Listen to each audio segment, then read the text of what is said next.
I posted a silly little video last week of the HR 1319 bill, but I want us to talk seriously because this is actually a very serious piece of legislation.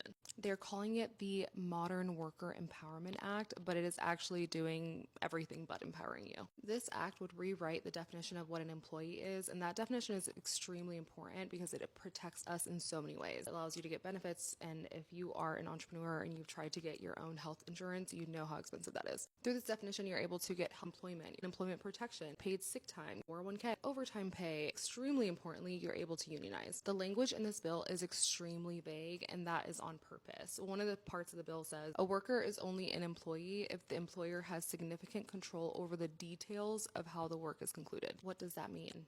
No one knows, and they're doing that on purpose. Another part of the bill says while performing such work, the individual has the opportunities and risk inherent with entrepreneurship.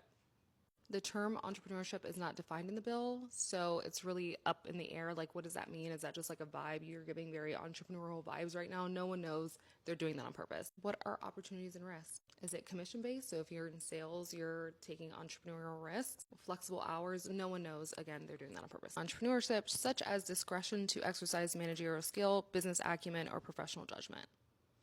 What does that mean? Again, no one knows. They're doing that on purpose. And then it goes into detail, a lot more detail of ways that you cannot argue that you are an employee.